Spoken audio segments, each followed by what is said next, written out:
সর্বসম্মতিক্রমে গণমাধ্যম কর্তৃক নির্ধারিত জবাবদিহিতার সীমানা নির্ধারণ করতে পারি, ওই সীমানার মধ্যে স্বাধীনতা নিশ্চিত করার দায়িত্ব হচ্ছে রাষ্ট্রের।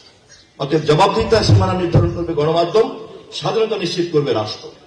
আমি এভাবেই জিনিসটাকে সাজিয়েছি যে সাংবাদিকতার সংজ্ঞা নিয়ে বলেছেন, অথবা ধরেন পত্রিকার যে বা বিভিন্ন গণমাধ্যম সরকার থেকে যে সুযোগ সুবিধা পায় সেটার ক্ষেত্রে একটা নিয়ম শৃঙ্খলার কথা বলেছেন, এবং আপনার যে জবাবদিহিতার কথা বলেছেন। আমি তিনটা প্রশ্ন শেষ করে দিব। আমি একটা হচ্ছে যে সাংবাদিকতার সংজ্ঞা আপনাদের সাংবাদিক প্রতিষ্ঠানকে নির্ধারণ করতে হবে। আপনাদের নির্ধারিত সংজ্ঞাকে তথ্য মন্ত্রণালয় এটাকে একটা কাঠামোর মধ্যে দাঁড় করবে, ফলে দায়িত্বটা প্রথমত আপনাদেরকে নিতে হবে। কারণ এরকম একটা মহান পেশার সংজ্ঞা বাইরে থেকে কিন্তু আমরা কেউ নির্ধারণ করতে পারবো না। এক। দুই হলো সুযোগ সুবিধা রাষ্ট্রীয়ভাবে যা যতটুকু আছে সেটা দেওয়ার ক্ষেত্রে নীতিমালাটা কি হবে তাও কিন্তু সাংবাদিকদের কাছ থেকে আমি চাই। কারণ আমরা যদি একতরফা করতে চাই তাহলে সরকারকে ভুল বোঝাবুঝি জায়গা করবে।